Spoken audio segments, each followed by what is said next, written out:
Well, you know the deal. The webinar is being recorded, and if you do not wish to be recorded, you should turn off your video and change your name. Welcome, welcome, welcome, friends, my bros in doughs, let's say. And even if you're not a bro, I still will say that you are my bro in dough. Here we are again. You know who it is. It's the kid, Unc Just, kicking always at that pizza frequency, and you know the deal. Pizza frequency, what does it mean? It means that I love talking about pizza, I love making pizza, but mostly I love sharing pizza with people that I give a ship about, literally breaking bread with people that I love. And I'm really excited to be here. Today is the 25th of January, 2021. Oh, 2021. Yes, 2021, as my breath runs out. And you know the deal. This is office hour.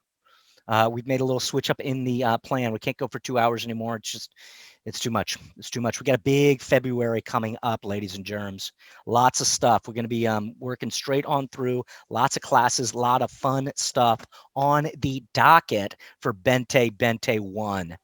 Bente 1. Welcome, welcome, welcome, my friends. So here's the deal. These are the office hours. We like to do these mostly for people that have taken classes with us before. If you have taken our classes, whether they be in person on Zoom or on demand, we really appreciate it. And if we have not met you before, if we haven't had a chance to meet you before, welcome, welcome, welcome. I am Justin, your co-host, your cohort, your co-conspirator, partner in crime, the clown prince, the court jester, self-ordained of the pizza party. Literally, have pizza, will party. That's the nature of the bee's knees, so to speak. Noel, the man, the myth, he's the leader of this ship. May the pie be the port in your storm. Whereas I'm vibrating very high at that pizza frequency, he's doing the other thing. He's slow rising that dough. And when we come together, you know the deal.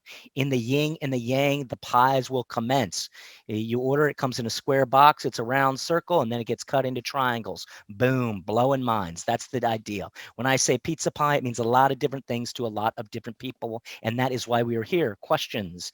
Like I said, what we want to do today is in the chat. So if you're going to use the chat, please introduce yourself to everybody else. We're trying to grow a pizza community here, a bunch of bakers, a bunch of dough dorks and pizza heads. Introduce yourself. Hey, I'm so-and-so. I live in so-and-so, and my favorite pizza is this. If somebody asks a question that maybe you have some insight into, say, hey, I can get cheese here, or this is a website. Throw up your Instagram handle, throw up your Facebook page. If you own a pizzeria, throw up the website. Let's build community here. That's what we need here. We're still in the craziness, so the more community that we can have discussing things like pizza, the better off. So chat is for that. Chat is not for questions. Please, no questions in the chat, guys. We're not going to get to those. This is what I need you to do. If you have a question, hit us up in the Q&A. Hit the Q&A. Hey, I'm so-and-so. I've taken this class, and here's my singular question. If you have multiple questions, you can ask multiple, but not in the same. We can't do a paragraph. Class is only an hour, or I'm sorry, office hour singular. We're only doing an hour tonight, guys. We are going to attempt to get everybody's question answered. However, if we don't, we apologize. And we encourage you to come back next Monday when we will be doing that again. So welcome, welcome, welcome. Without any further ado, what it is, Gary, what's shaking? You know the dealio, man. I'm just kicking it. I'm interested to hear what Noel and I were going to talk about that 68. So what's up, Johnny? Thank you guys so much. Yeah, and I'm gonna check everybody. I'm gonna friend everybody that posts in the old Instagram. So I'm really excited to do this. But you know the deal. I'm gonna bring him on, the man, the myth, Noel, Mr. Slow Rise himself. No Slow Rise Pizza Brondo. Noel, come on down. Bluebell of Pizzaness. Come on down, Noel. Come on. There he is, ladies and germs. Ladies and germs. Germs and ladies, cats and dogs, children of all ages. May I introduce the man, the myth. Yeah, guys, so if you have questions, if you came here from questions, hit us up in the Q&A. We don't have any questions, so Noel and I are just going to dork for a momo. Noel, how you doing today, bud? Doing? I just made a post that I've been working on for years. Can you imagine one Instagram post you work on for years? That seems like boy, it must be well fermented. Huh? It's aged like a fine wine. What are you I've doing? They I got have you barrel aged this post. What did you do? there's all these chefs that I want to get on and do Zoom collaborations with, and they Uh-huh. all have about 120 excuses why they can't. Right. And so I have to. My job is to listen through all of them and Hmm. just go over them one over one. And when they're done with their excuses, I'm like, and now will you? And now I'm going to hit you up again. I'm going to hit you up again. Yeah. So I got John Butler, Chef John Butler. Oh, great. John and I worked at Republique when they opened in 2014. He was the sous chef. He ran the wood-fired station. Hmm. And then I helped Chef Jason Neroni shortly after that open the Rose on Venice. Hmm. And Hmm. now now John is the CDC there. Oh, And okay. so, Now, like are they open currently? I no, heard no. of. So Bestia and Bavel and Rose and a bunch of restaurants are like, you know what? We're gonna take a month off. Yeah. I don't think a lot of these places can get rent forgiveness if they're kind of open and Right. Oh, I understand. So they have to shut it down. Yeah, there's a lot of issues. There's a lot of issues. I mean, I they've can. been trying to keep their staff working. I know a lot of Right. them have been like at 60%, which is a lot. Especially when you have so many employees. So they're trying as hard as they can. But now John is living the life of luxury, if I may call it that, in Culver City with his Mm. lovely wife. And so he has plans to open up a restaurant in Joshua Tree. Oh, It's gonna be wood fired everything. The I guy is like a it. beast. He's the fastest cook I've ever worked with on any line anywhere in the world. You know what he likes? You know what would be his favorite thing? If the guy next to him or gal next to him didn't show up for their shift, he'd run both stations. He's like that. Hmm. He's amazing. So anyway, we're gonna be doing next Sunday a wood fired cooking class. So we're gonna do everything almost in the wood fired oven. So I Oh, just wow. posted that. That's gonna be an Now, awesome what class. oven is he going to be using? I put a picture of it on Instagram. So I think he built the oven, and it's just sitting in the middle of the dirt in Oh, the that's desert. right. I remember hanging out with him and we were talking about it. He was showing off. He was Yeah, showing us his Subi that's all decked out, ready to go camping. He's got like two refrigerators in there, so he can put his dough in there and just kick it. So I'm excited. this So this guy will run a line between two peaks, and then he'll like I don't know, he'll shimmy down on the line like so he's like hanging over a river, and then take a nap on a hammock. I'm like, dude, if you didn't hook yourself up right, you're dead. He's like, there you no, I go. hooked myself up right. I'm good. I'm gonna take a nap and relax I like in it. the middle of the air, hanging by the skin of his teeth. That's Just John by Butler. the hair of his chinny chin, huh? Correct, correct. Anyway, I'm super excited about that class. I've got Inez coming back to do a pizza pop-up class in her rock box. We'll see. We have a beginner class on Thursday, Friday. That's pretty awesome. We're doing our first live intermediate class, which is about half sold out already on Saturday. That's going to be a good one. Yeah, there's a lot of fun classes coming down the line. Yeah, So coming away down we the go. pike, huh? hmm So Justin, Yeah. this is gonna be an abbreviated office hours. What do you think about I thought I thought all office hours were abbreviated. What are you talking about? Working Mondays? Jeez that? Louise, this guy. I know. This guy. So what do we have? So are we doing it? What are we doing this Saturday? That's Inez, yeah? No, she's not this Saturday. This Saturday is going to be our intermediate one class. Oh, we're gonna go into the 14 steps of baking. Oh, are we? And we're going to do a proper New York pizza mix, which is going to be awesome. Yeah. I've got The I've got a, improved mix. Yes, the improved mix. it's going to be the improved mix. I've got a couple of clients that are opening pizza restaurants, so they're going to be there. We've got some VIPs that you already know about that are going to be there. That's going to be awesome. I like it. And yeah, it's going to be a good class. We have not done a live intermediate class in what? I mean, intermediate one, it's got to have been 2 months, right? It's been a minute. It's been a minute for sure. I mean, I don't know. I don't remember when the last time we actually did one. I know. So, geez, It's I'd awesome. have to Well, go we've to been that. trying to force people to do the intermediate on demand, and by Right, the force on I mean strong demands. arm them. Yeah. And they've been doing it, and I've been getting good feedback, which is always amazing to me because Yeah, and let's be honest with people. We love feedback, whether it be good and bad or bad. We want to improve. I mean, not that it's bad, but it's critical. And we're interested in any type of criticism, so we can make the classes more accessible and easier to digest. Not unlike a slowly fermented pizza dough. Wow, See nicely what I did done, there? Justin. Just Nicely done. bring it all the way back. Bring it Nicely back done. around like a pie. So we got some questions. Should we we've been gabbing for now it's a 50-minute office hour. So ladies and Hmm. germs and ladies, what I want to say is thank you so much and keep the questions coming. Jen at 506 question about flour. Okay, so taking the intro class here. In the intro class, you briefly discussed different types of flour. We're using 00 flour. Are there any modifications to instructions based on the use of 00 flour, or is it not a flour that you would recommend? It is absolutely a flour I would recommend. Hmm. And so, if you have a high heat oven, Hmm. that's really what it's made for. If you're trying to do like a Neapolitan style pizza, that's absolutely what it's made for. Hmm. It doesn't have any malt, it's got a super fine grind. It's kind of a medium weak style of flour. It's pretty strong if you look at the specs, but the way that they do Neapolitan style 00 is that it's very extensible. So if you ever watch those Neapolitan guys extend a ball of dough, it happens like almost by magic. Hmm. Flip, flip, flip, flip, flip, done. Right. Right. So yeah, it's good. In our beginner class, we add a little bit of sugar and we add a little bit of olive oil for browning and for tenderness. Also helps to crisp out the dough a little. So depending on how hot you're cooking that one, Jen, maybe we can find out what kind of oven she's cooking in. It should be good. Yeah. Should we bring her on? You want to see? Absolutely. And then just so you know, like I'm a big fan of the Neo Neapolitan. And for me, I like to do that with like half American bread flour and half 00. We're going to be doing that on Sunday with John. And we're also going to be doing that a week from Saturday with Inez Hmm. Lupacota. So lots of people Um, like to do the halvesy. Yeah, I mean, I love doing that. I love, you need to make me a co-host. I love the idea. So, what I love about 00 is it's like so supple and just like soft, right? And it doesn't have some of the performance qualities like an AP and obviously some of the strength qualities of a bread flour, right? So, Right?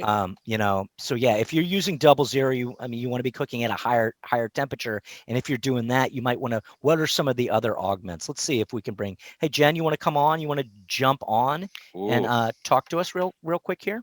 Because I'm interested in hearing what might be, what type of oven you've got, and all that good stuff. Are you there, Jen? Here you are. sure. Wait, I'm here. Hey. Hey, guys. Hey. Did you guys expect to be on camera today? I didn't think so. No, no, This, it's 8 o'clock here. We're in Toronto, so it's a little bit late. Excellent. Oh, great. Excellent. Well, thanks for hanging out with us. So, Yeah. yeah, Jen, why don't you just expand on what you guys are thinking? Yeah, so we are using an uni, so it gets pretty hot. So when we tried the class, we used the 00 flour. We just wanted to make sure there wasn't something different we should be doing. It turned out great, but we noticed it wasn't what you were using, so we just thought we'd ask. Yeah, I have a home oven here that gets up to about 500 or 525. I like to do a nice long bake. In the last beginner class, I think I was up around 9.5 minutes, and I got a really nice crispy crust, good browning, excellent shelf life. I even had some pizza today, believe it or not. It's already Monday. So the longer the bake and the longer the fermentation, the better the shelf life. And so I'm all about that style. But there's something really beautiful about a fast bake in an uni with a 00 flour. Reminds me of like when you eat naan bread, right? It's very supple and soft on the inside and just gently crispy on the outside. So totally different quality, but I love them both. So your long bake is at, you said like 500 in your Yeah. oven. Okay. Yeah, so it really depends what you're trying to do. Sometimes I like to do different kinds of things. Like I know like I'm trying to think like the pizzas I was making in class last week were white pizzas with onion. And so it's not very wet and it actually just like holds up really beautifully. So you pick up a big slice and it's super stiff, no tip sag as we say, super crispy. That's like what I like. But I also like that fast bacon and uni if you turn the heat up all the way, like 2 minutes, 2.5 or three. Yeah, we were really fast. Maybe about a minute and a half. I had it at like 500 Celsius. Wow. Oh, wow. So it was smoking hot. Right. Yeah. So, I mean, the thing about using those unis and what we've learned, we've had a lot of people that use those. They also use the rock boxes. We actually had somebody that works for uni on a class with us the other day, and they're showing us some new things that they've got coming out with. You got to make sure that those bad boys are dancing, and I mean by that is you got to keep turning them, because you'll get one side that is super dark and the other side is super blonde. So you got to make sure that you just keep it moving. And also, Noel, if they're going to be using that, doing those high temperature bakes, would you recommend maybe losing a little bit of the sugar or maybe losing a little bit of the olive oil from the recipe? Or It really depends because, depending on your oven, depending on how did you guys do 285-gram dough balls, big ones like that? Yes. Yes. I would say the textbook would say you don't need any sugar in a hot bake like that. But so probably, yeah, you could try getting rid of the sugar and seeing how you like it. I like a little bit of extra browning in my pizza, so I'm always trying to cheat a little bit. But if you really want to do like textbook Neapolitan, no sugar, no olive oil. We Right, but really got some nice little charring spots on it, so I think the sugar worked out well. well, Yeah. you guys have to tag us in those. I want to see some pies. Jeez Louise. We have How pictures. how is the bottom of your pizza? Were you getting good, nice browning and was it fully cooked? I think so. Yeah, I think so. It was our best dough we've had yet. We had, I think you were telling a story about like a panzerotti by accident. We've had that in our Oh, pizza yeah. journey. So this was much better than what we've done in the past. So That's good. That's good. And are you the 00 flour? Who makes the 00 flour? I think it was the brand you I mentioned. think it was Caputo. Caputo, yeah, it's pretty good stuff. It's very consistent. I'm always playing around with that stuff, but it's a great go-to flour. I use it a lot. Always have a bag We around. said we could also mix bread flour and 00 if we want to play around with it. Yeah, yeah.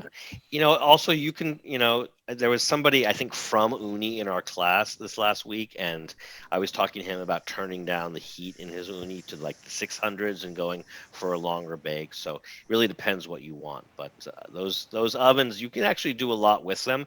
But I feel like a lot of people just turn it all the way up and they're going for a really fast bake. That's really fun. There's something really satisfying about putting a pizza in the oven and watching it like puff up like that and getting it out and eating it real fast. Awesome. Thank you. You're welcome. Good. Thanks for joining Thank you us. guys so very much. We'll see you again. Thanks for hanging out. All right. There we go. All right, Brandon Smith. So Brandon, I'm not sure if you've taken any of our classes, but Brandon is considering a pizza pop-up. I would encourage that, Brando. Say I have a 5 or 6 quart stand mixer for now and a home oven with a couple of the Baking Steel Pros. So I would assume that that's 2 to make a faux deck oven. How many pies do we think that he could turn out in a night for the first experimental phase of the business? Justin, you want to take a whack at that? So I think I've got the 6 quart professional, whatever, or the 6.5, or maybe it's 6 quart. It's not the 4.5 KitchenAid. And the most doughs that I can make are, I think I do 12 pizza doughs in that at 270. If I don't have my notes right by me, but I think that my total dough mix, I can't do the math. I'm sorry, but like the most doughs that I could pull out of that were between 10 and 12 doughs. And then I use these guys instead of using dough boxes because I can basically have each dough in this, and this takes up less room in my refrigerator. With those 2 baking steels, you can definitely do, I mean, if you make 3 batches of dough and do 30 pizzas in a night, it's totally doable. Totally doable. I mean, usually when I do a pizza party for my friends, I'm doing at least 18 pizzas. And if you're really cranking them out, those steels, the great thing about having 2 is you can kind of dance them. So you can put one up top and then you get a little extra on the top and then you move it down to the second one and then you should get a little bit more, I don't know, on the underneath. I'm not sure about retention in those just as well, but I know that the mixer can handle up to between 10 and 12 at 270. That's what I do. And those are 13-inch pizzas. So Noel, any thoughts? No, you answered it well. I'm Yeah. with you. Yeah, but hey, Brando, I would encourage it, and you know, you know, make and bake and burn and learn, dog. I love it, dude. I mean, there's nothing better than, I mean, once we get back there, when we get a chance to hang out with our friends again and sling a bunch of pies. I think Saturday is my birthday, and I feel like last year Noel lent me his Breville Pizziolo, and I was doing pizzas out of that in my friend's backyard with a fryer right next to it. So we did a pie and fry. So I was making chicken wings, and we were kicking out pizzas. And one day we'll all get back there. So Brando, I would encourage it. And those steels, those pro steels, I think are thicker, and I know that they're 16-inch, so you can do a lot. You can do a lot with those. I think that they work really well. I'm a baking steel guy. I love the baking steels. So I use them. I bought a bunch of them. I give them to my friends and family, but that doesn't mean that I also, when I'm at Ross or Marshall's, buy every single $12 pizza stone they've got and keep them in my back. So just in case I'm somewhere they don't have a pizza stone, here's a gift. I'm giving away all my secrets here. All right, Gary, our dog. Gary, what is the difference between glass and stainless bowls? Pros and cons. I don't think that there is any really. I mean, are you talking He, about the mixer? yeah, and, I think he's just talking about bowls. So you know what I would say. So you have to be careful because sometimes, depending on the kind of metal you're using, it can be reactive, and so that has to. Sometimes with some doughs, you don't want to use a metal bowl because it's reactive. With sourdough, you don't want to use a metal bowl because it's reactive. With tomatoes, you don't want to use a metal bowl because it can be reactive. So I like wooden bowls and I like glass bowls, and I'll use metal bowls for on certain occasions. So I think that's what he was getting at. Yeah, well, Gary's also asking. So, I mean, I know that some of the bowls that you've said with the New York style, those aluminum bowls or the proofing trays, sometimes they release a little bit of tarnish on your dough, right? I mean, it's just Yeah, I would say those aluminum trays react to the acidity of the dough, and just like when you scrub an aluminum pan in the sink after using it, some aluminum always comes off on the sponge and in the sink. right. You got to be super careful of aluminum. So stainless, of course, brass, copper is great. I stay away from aluminum at all times. I Right. know a lot of people who actually cooked right on aluminum, but I don't know any chefs that do it, and I don't know any people who understand why cooking on aluminum is dangerous. So always use parchment. Stay away from aluminum, except if you absolutely have to, like if you're camping. Yeah. One of the things that I do like with the glass bowls and just anything that's clear is that when you look at how your pizza's doing, you can see all the bubbles and stuff like that. So I always like having, things that you can see through to just see how your dough's doing. So you literally don't have to open it up and check it out. Like it's always fun. I mean, I know you and I use the Cambros for a bulk fermentation, and those are great because you can literally see them in the fridge. You can see how much your dough is rising, and then you can look underneath, and it looks, you get all those little holes and stuff, and that means that there's some burping and a farting going on. Okay. Absolutely. So DDT after the first mix was 65, second mix was 67, and final was 69.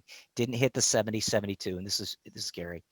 Followed Noel's bulk retard, and it's been in the fridge since Friday. Uh, yeah, it might be best to ask live. All right, Gary. I mean, I'm gonna bring Gary on real quick. Wait, no phone call. Gary, where are you, bud? Yeah, we'll bring it on because I think Noel and I both answered this. My attitude, if you're mixing, and Noel, do you want to take? Go ahead. Go ahead. Okay, so if you're mixing and you don't hit I mean, usually DDT for our New York is what 70, 72, right? Hmm. So we if you come out at 71. So what Gary's saying, what up, dude? Oh, I like that background. So what Gary's saying is he did the mix, he followed, he did his DDT, or he did the formula, and it came out at 68. So awesome. Yeah. So Gary knows the deal. He's been taking notes. If you haven't taken our class, what Gary's just holding up is some of the sheets that you get when you take the class, and what we encourage, and Gary will attest to this, I'm sure, is that we encourage you every time you make pizza, print another one out, put the date on that, and fill it out. Fill out your, take notes because it's not about a recipe, it's about the process. And we say a lot, it's variables in your pizza equation. So Gary, So you came out at 68, and my attitude is 68 might be a little low, but the reality is now you're set up for super long, basically bulk retard in the fridge. And I would say, I mean, if you ever mess with, I know that the bro that does the baking steel, their dough is a 72-hour dough. But if you came out at 68, I mean, often it's the opposite end. Usually people are coming out at 76, right? And then we have to get it right in the fridge. But you came out at 68, so you could have almost left it sit on the, I know you said it's cold, but you could have let it sit maybe another hour or so just on the counter before going into the fridge too. Remember, it's like a sliding scale and just balancing it out because it was so cold. But at 68, you're going to get a couple extra days. Noel, correct me if I'm wrong, but you're definitely going to get a couple of extra days in the fridge. And it's just doing that like, Han Solo frozen in carbonate. He's still he's still alive. I mean, that's the deal. And so what I love, Good one. I mean, but that's what it is. It's like, Yeah, good. it's just like, akabadooja, I mean, but it's, Bro, I got Star Wars tattoos. it's still, I mean, the dudes are just, they're burping and farting, but just like in suspended animation. And so what I love, and Noel and I really love, we'll push it as far as we can go. Like, I do a minimum of 3-day bulk, but at 68, Noel, I mean, couldn't you go a lot? Do a 5-day bulk. I mean, You could.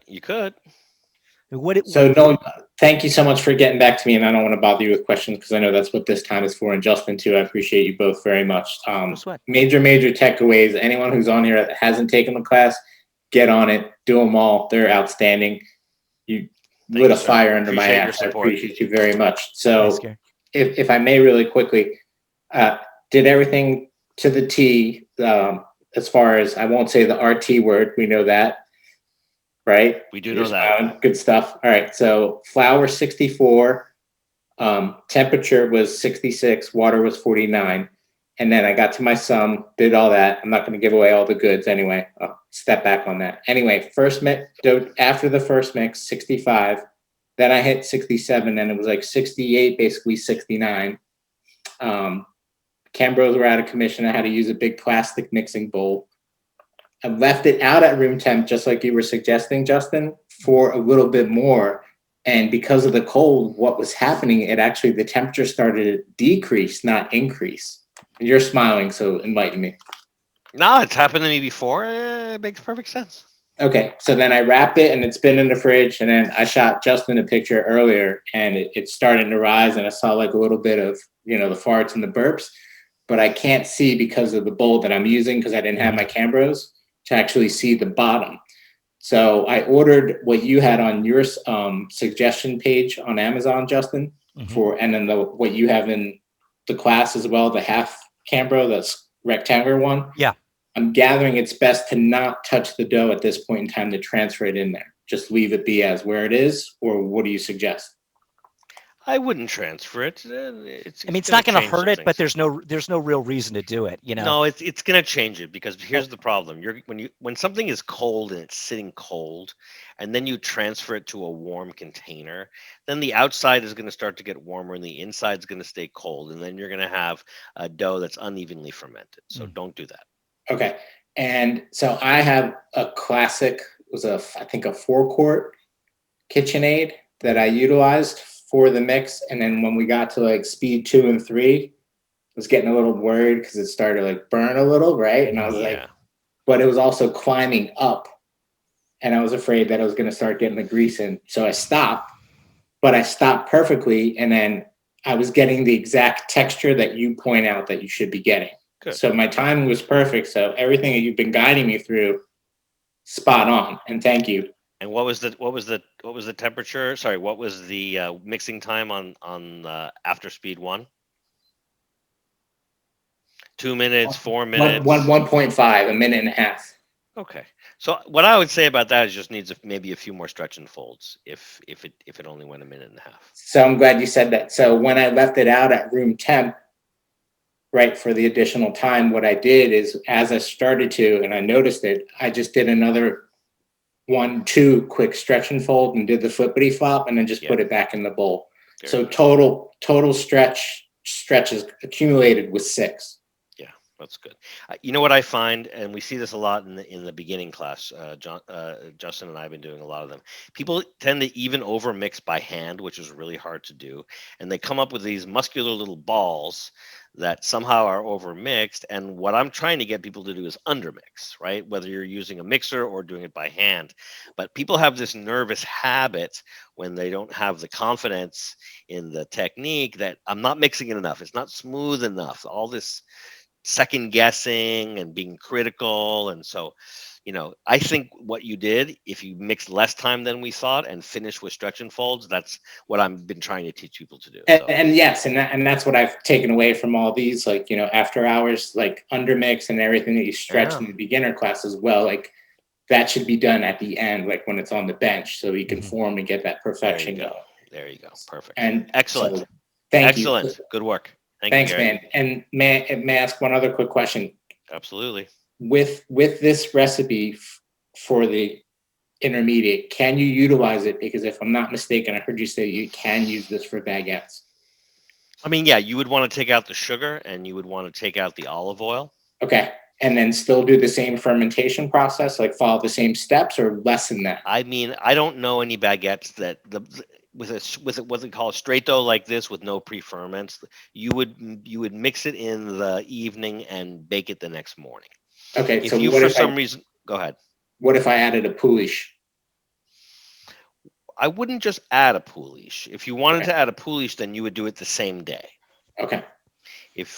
But all I'm saying, that's a stepping stone. That's getting you closer, right? The pre-ferment that's my yeast, right? Well, but it's done a lot of the work. Okay. Yeah. So yes, you can make a baguette. The classic is 60%. A lot of people are doing it 70, even 75%. Once you get above that, even though I know some people who are doing baguettes at 80%, it's a lot more like a ciabatta or some kind of high hydration filone. So I wouldn't. You can do a baguette, but it's not. They're two different things. All I stress in the intermediate class is that I am applying a lot of the same fermentation techniques and mixing style to a pizza, and so in that way, and if you look at the baker's math, they're related. Okay. But I wouldn't say that you can create a baguette out of this exactly. There's other techniques you'll have to work on. But you know what? If anybody can do it, you can, Gary, because look how far you've come. Thank you. And Gary, you're asking about high gluten flour for baguettes? Sir Lancelot, because I saw that as well, and then I actually picked up. That's more for bagels and kind of old school, like super chewy New York pizza, though. If that's what you like. I think the mouthfeel of a modern baguette is going to rely on a much softer, less strong, lower protein flour. I think you'll get. No, I'm sorry. I was asking for if I can use the Sir Lancelot for pizza, not for. Oh yeah, you can. No, you can. Okay. You can, but it could be really chewy, especially if you go long on fermentation. Yeah. Okay, so then stick to the bread flour then. Or give it a try. Give it a try. Do a mix. Yeah, that's what I like to do. I mean, we do a mix of AP bread, high gluten, and start. Once you get the technique down, then you start playing with the ratios, so you get the mouthfeel that you're looking for. Okay. I mean, like it just comes back to the subjective nature of it. Like Noel's saying, if you like it a little bit chewier, and the bread flour doesn't have enough, protein in it, you add some of that the high gluten stuff. Just start figuring it out. For me, high gluten, it's not that, like, I would do a mix of AP and bread, or a mix of like bread and 00, or a mix of AP and 00, because I like a softer chew. Like, Noel was saying, that high gluten, that'll give you those crusts that the dogs are eating. But some people like that, I mean, some people, like what you just said, I've been playing with and exploring. Like I've done the 00 and then combined it with the KA bread flour, and I've had great success with that. Then I did a batch with the AP and the bread flour, and that's come out as well. But thank you guys. I know there's other questions. All right, Gary. Appreciate it. So good to see you. All right, brother. Jesus. All right. John Deasy. All right. So John is saying that keep the salt away from the original mix. Okay, hold on. I'm trying to see if there is. That one is at 509. John, I don't know if I missed the beginning of your question. Keep salt away from the original mix and add later, or is it not that critical and you can add it the same time you add all the dry ingredients? Okay, so this is a salt question, Noel. So you like to add your salt when? I like to add my salt after the yeast, after the sourdough, after the autolyse. Okay, so it is important. Why is it important to add the salt later? Because you want to give the flour and the water a chance to become friends. You want to give the yeast or the sourdough starter the opportunity to kickstart the fermentation, and then the salt is used to kind of firm up the dough. Obviously, add flavor and slow down the fermentation. So, just like in a perfect world, everything needs to happen at a certain pace and in a certain order. Right. I know plenty of chefs and bakers who throw everything in together, and that's fine. But as you're learning, if you're a student, if you're not a pro, if you haven't made that recipe 100 times, I would say don't be breaking rules willy-nilly. You should take the rules and the techniques that time has taught us very seriously. And then if you do choose to break rules, break them one by one so you can see how they affect what you're doing, either positively or negatively. Right, the process, Johnny, and I see that you've got your dough method here, and we'll go over that in a second. But yeah, the reality is it's not about the recipe; it's about the method. You know, we said it before. So, what we focus on is the incorporation phase, and we call that the incorporate dough. And then we separate that with the autolyse, and then we have the fermentation phase, which is the fermentate dough. And you want to give that a little bit. You want to let the yeast start the party a little bit before you add the salt, because the salt has a tendency to it messes with the yeast a little bit. Is that correct, Noel? Mm-hmm. Yeah. So it can, if you put them in at the same time, there's a chance that you could inhibit the yeast. Is that? Yeah. Okay. So Gary is asking, Gary, G-Dog, thanks for hanging out with us. What happens if the bulk fermentation container is too small? Well, Gary, you got to get a bigger bulk fermentation container. That's a pretty good answer. I mean, I don't know, Gary. I don't know. What are you gonna do? You gotta either make a smaller doji dough or you got a bigger container. No. If your dough is crawling out in the refrigerator, did you mix too warm? Too much yeast? Did it work before? I mean, these are some questions. Gary, you want to come on and ask us what's going on? Come on, Gary. I'm going to bring my boy Gary on. Promoting to panelists, Gary. What is going on? G-Dog. Oh, wait. Oh, no, wait. Hold on. I don't think that was me. I didn't ask that question. No, it's Gary, not. It's G-A-R. He's good with everything but letters and numbers, right? Come right, on. Justin? There we go. Come on. Bye. All right, see you, bud. Oh, my itchy fingers. Here we go. No, it's Gary. Gary Scardina, the man with the gold records. There we go. He sings the songs that the whole world loves to hear. Gary, if you're there, Gary. On mute, start video.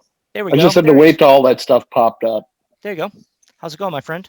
Okay, wonderful. Actually, I was curiously, before just a quick off topic, just for a quick bit, was looking at a Pizza Expo 365 video today with John Arena. And they're talking about mixing flours, and all of a sudden, some guy, Noel, comes up there and starts talking about, oh yeah, y'all just had cauliflower pizza. Pretty Can you funny. believe it? Did they have video this year, or was it only audio? No, it was just the audio. I was playing. Why do they do that? I don't understand. It's the pizza. I don't know, but I Expo. remember your story about saying that it wasn't cauliflower. I thought that was funny. Yeah, it was funny. So it's like, yeah. So my particular situation is right now I'm going to try and make a little Detroit thing going on here, and I mixed up some dough. And technique-wise, I think I pretty much got it down. It came out to 77 degrees. Okay. And at that point in time, I'm going, ooh, what do I do? Because my room was like at 72. So do I put it back in the bowl and beat it up a little more, or just let it sit out, or what? So Well, I don't know. what was the temperature you wanted it to be? 78 is what was the arena recipe. I see. So And DDT 78. you know what? Here's the thing. Was the gluten developed the way you wanted it to be? Because if it was, then you don't need to beat up the dough more. You just need to warm up the dough. Right. Yeah. So in my stretch and folds, it was pretty elastic. The beginning ones won less on the end ones. Mm-hmm.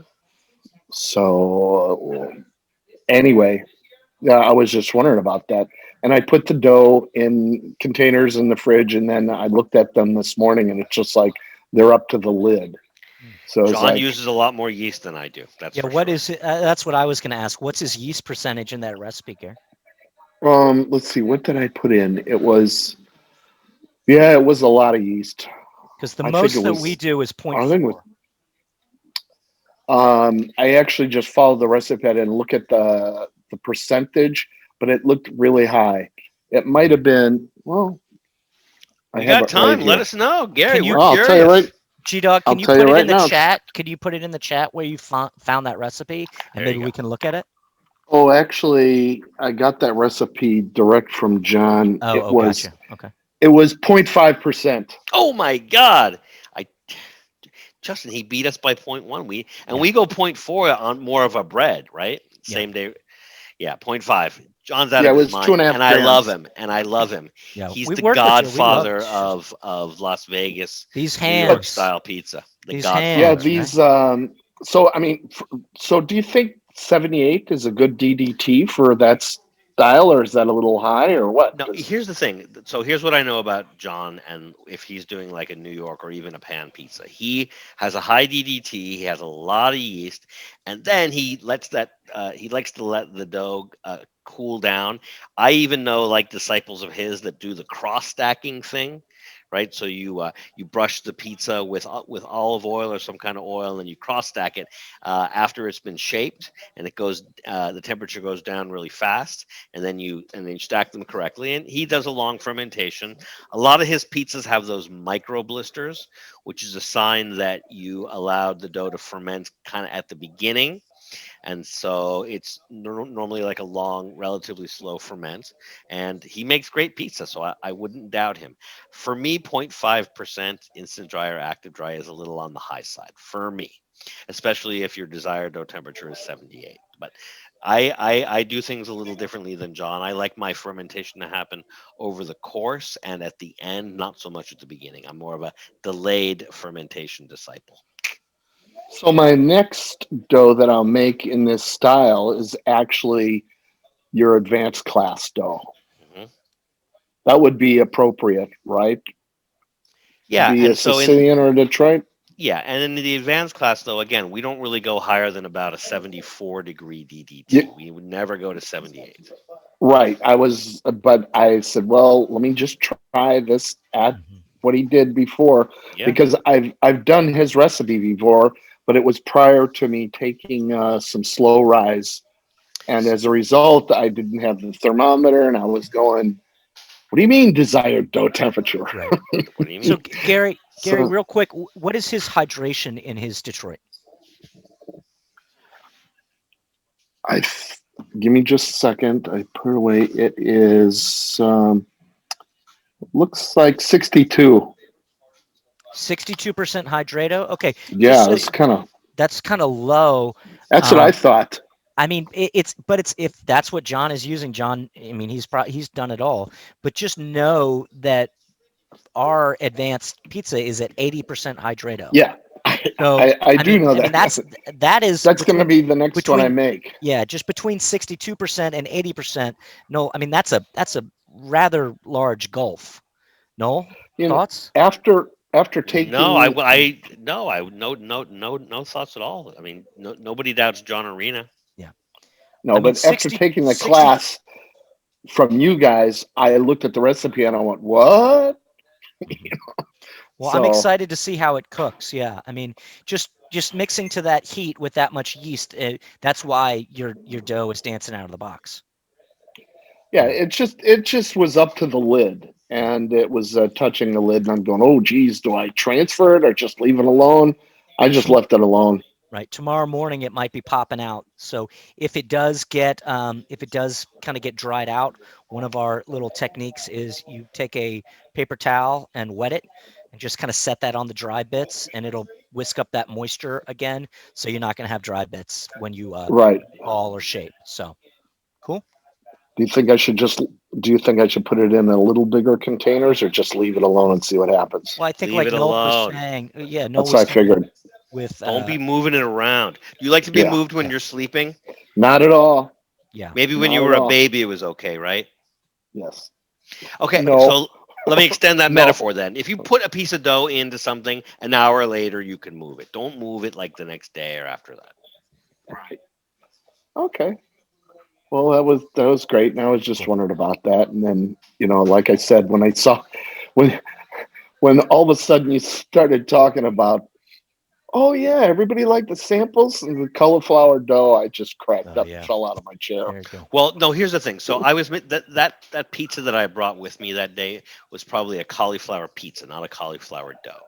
And so one of the Oh, things I do at the Pizza Expo is I make a cauliflower pizza every year because everybody's looking for pepperoni and extra cheese and kind of normal stuff. And what I'm trying to do is blow people's doors off with like kale and cauliflower and fermented chilies and schmaltz and beer in my pizza. And they don't know what hits them because they love it and they're like, wait a minute, I hate cauliflower.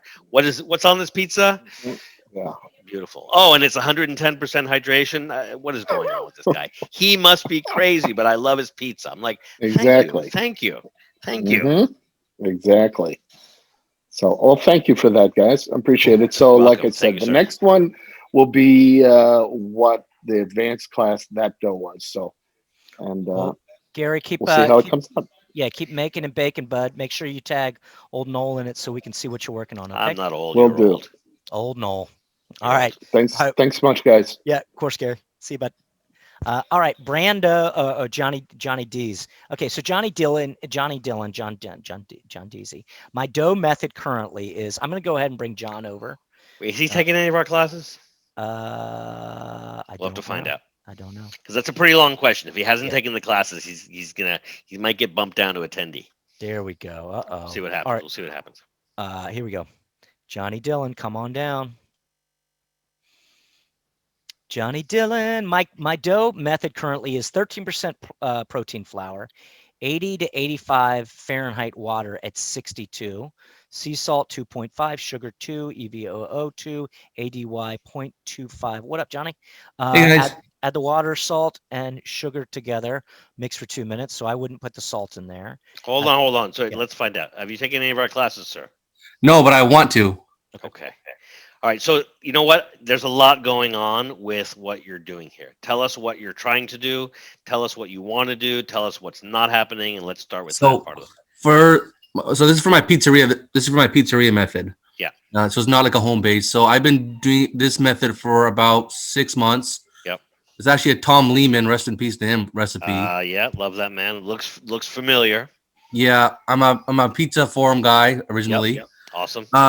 So this is my method right now. I've been doing this exact method for the last 6 months, and what I used to do is actually room temp fermented bulk for 18 to 24 hours.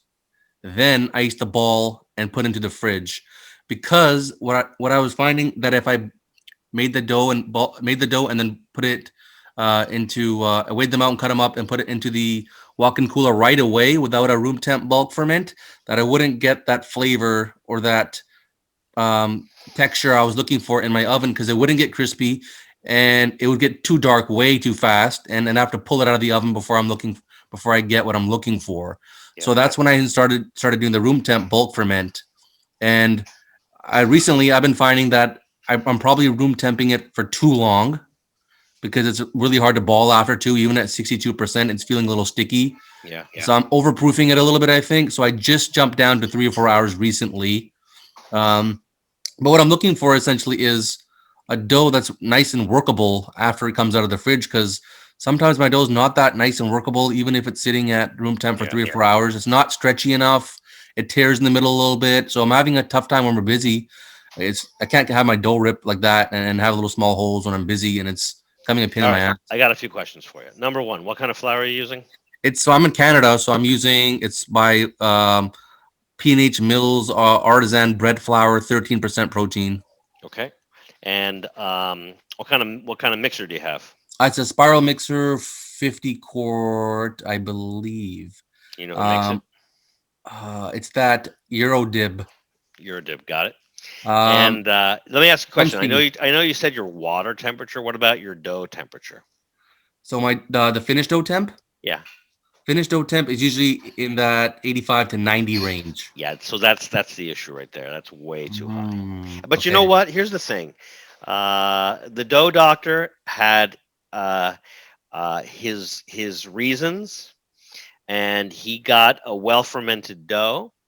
But I think by modern terms, unless you're really controlling the fermentation well, maybe some of his temperatures were a little on the warm side, right? Even for a stiff dough like yours. So Right. I'm different than him. I'm a little more modern. I'm more informed by artisan bread techniques, and so in the artisan bread world, except in very extreme circumstances, your dough does not get above 78. And if Okay. you are going to try to ferment your dough over the course of 1 or 2 or even 3 days, like a lot of pizzerias do, 78 even so is too hot. It's too hot. Okay. Yeah, but here's the thing: it depends on so many things. It depends on the amount of yeast you're using. It depends on how you're treating your dough, right? How you're mixing your dough, and so it sounds like you are the perfect candidate for the intermediate class because you have a lot of knowledge. You obviously have a lot of experience. Yes. And you know what you want, and so what I find is that a lot of professionals like you, in the scheme of things, there might be 1 or 2 things that maybe you need to like pay attention to that you're not. And I'm not, and it's almost never about changing the recipe. Right. If I had to say, in general, I try to get people to take away some of the yeast, and by some of the yeast, I mean as much as 80%. Right. Wow. I know Okay. but it's just what I've learned from, Right. being I'm not a dough doctor. Tom Lehman's the dough doctor, but Yeah, some people call me that. They don't realize that there's a guy who was the dough doctor, right? Right. So all respect to that guy. Absolutely. Another thing is that the mixing style is really important. So if you are smart enough to have a spiral mixer, that's good. But also I want you to pay attention to the different styles of mixing. And so what we try to get people to do, especially if you're using a really strong flour like a 13% and a relatively low hydration like 62, is to undermix the dough. Okay. And so by undermixing the dough, you're preserving flavor and color and aroma. And you finish with stretch and folds. You finish with a nice long bulk ferment like you're doing, but you control the fermentation.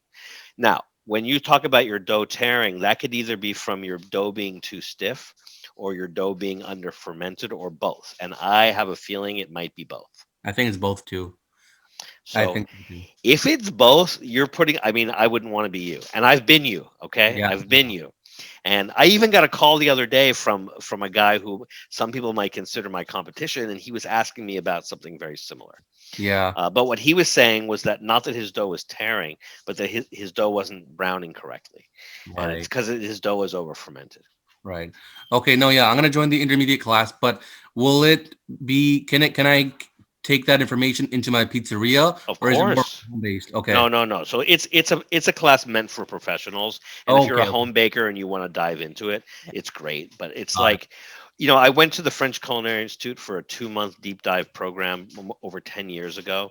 And there's a lot of information that I took from that and tried to apply to pizza making, depending on what consulting job I was doing. And so after doing it, for, better part of 12 years, I learned certain things. And so what the intermediate class tries to do is kind of dispel a lot of myths, but also try to insert artisan bread baking technology into pizza in a Mhm. way that it doesn't make it like a flatbread with toppings, Right. but that it makes it better pizza. That's right. That's right. Okay. Right. And again, Justin says it all the time. We're not changing recipes. Sometimes we add a little more water.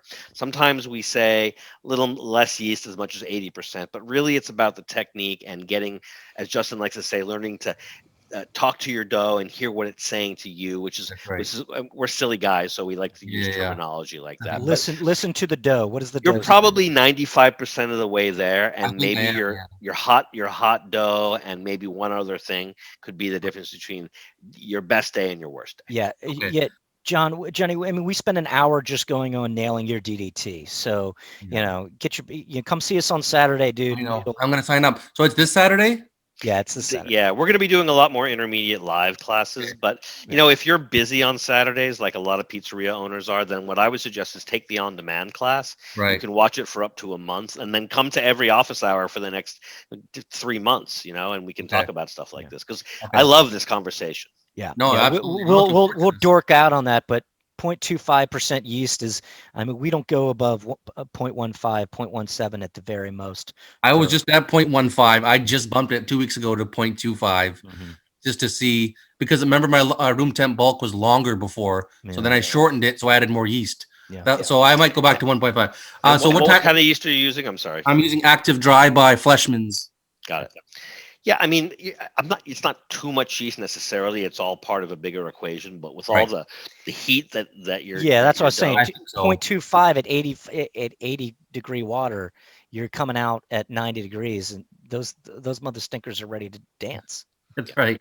So cool, Johnny. All right, we got a couple more Thanks, questions. guys. We Appreciate got to it. get to. Yep. Thank you, sir. Yeah, we'll be around 10 o'clock Pacific Standard Time this coming Saturday. Oh, I'm done. I'm good then. I'm gonna do this Saturday because I don't go to work. We only open 4 to 8 o'clock. We're Okay. evening pizzeria. Great. Thanks, guys. It's going to be a great Alright. class. We have a good crew Thank coming. you. Coming. Yep. Yeah, you got it. Bye, Johnny. All right, last couple open questions. I'm going to go to Mr. Hogan here, Timmy Hogan. How long do you warm up your dough out of the fridge? Certain temp? There's not, depending on the type of mix. Does it depend on the type of mix? So, Tim, do you mind? No? Go for it. So we like to do about 4 hours out of the fridge. But that depends. I mean, 4 hours at 80-degree kitchen, you don't need. That's at like a 72, 75. But if it's older dough that's sat for a week, you don't need as much time. But if you balled it yesterday, you might need 4.5. Depending on the type of mix. Noel, any thoughts on that? How long do you warm up the dough out of the fridge? I mean, it depends. If you have a high hydration dough, maybe not as long because it gets real sticky when it's warm. And if you have a really stiff dough, then I like it to be nice and warm. It depends on a lot of things: the style of pizza you're making, Right. if your peel is wood or metal, if it's a pan pizza or if it's a hearth style pizza. So a million variables. Yeah. One of the things, I mean, dough just reacts differently too. I mean, we like to ball at about 65, Yeah. degrees. I like to make my pizza.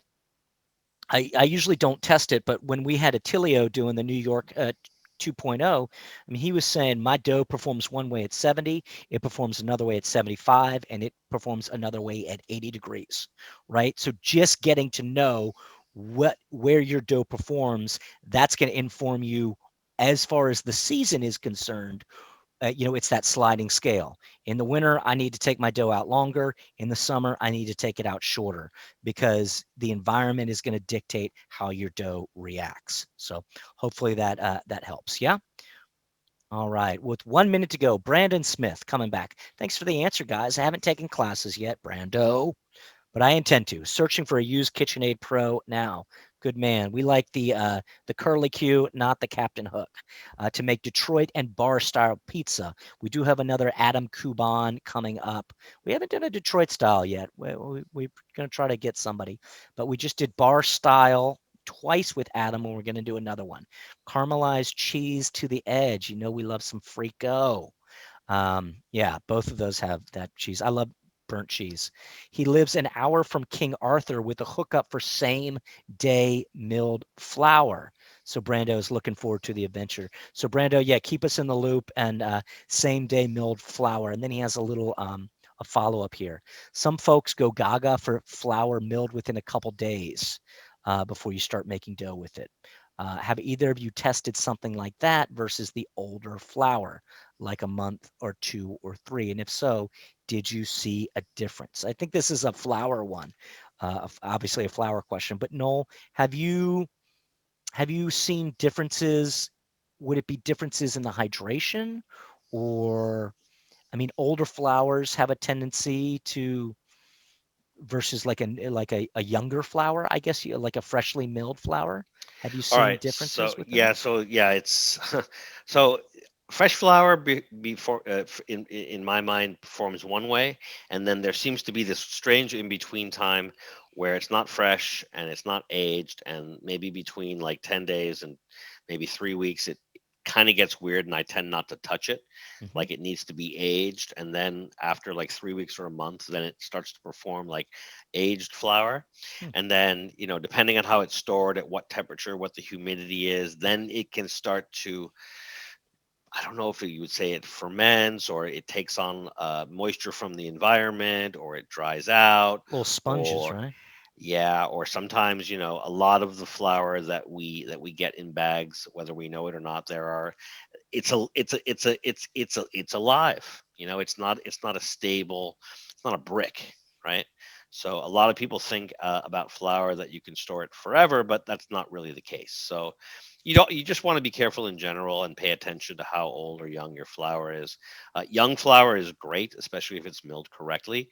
And then again, there's that weird little period after the beginning where it's a little bit of a danger zone. And I've actually reached out to a lot of bakers who have more milling experience to me to find out if it's me, or it's my imagination, or if it's the flour. And it turns out it's the flour. So you got to be real careful with flour after a few days or a week. But once it's aged properly, should be good for a while. I keep flour around for 9 months or so, as long as it's stored in a cool, dry place. Although I do have some flour in a walk-in right now that I'm not too happy about, because it's pretty moist in that walk-in, so I feel like I can't really even use it anymore. Very sad. It's a bummer. It's a bummer. All right, Aaron Vesco coming in right under the wire. Aaron from Pittsburgh. All right, going to do a mix after this call. We like that.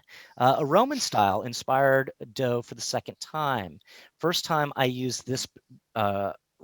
I use the following recipe: Caputo Nuvola Super at 83%, King Arthur bread at 17, 82.5% hydrato, 2.4 salt, 0.27 IDY. Is that a good amount of yeast for the Yes. mix tonight, and retard in the fridge for Thursday bake? Also, Sounds perfect. any adjustment recommendations for the flour blend? Roman style. What were the flours again? It's Nuvola Super at Yeah. 83% and King Arthur bread at 17. Perfect. I love that. Yeah, I mean, I like a little more malt in my flour than the Nuvla has, and so Mhm. I might go like 0.5% malt, or even 0.75%, either non-diastatic or diastatic malt, depending on if you're looking for enzymatic activity or not. What would be the percentage?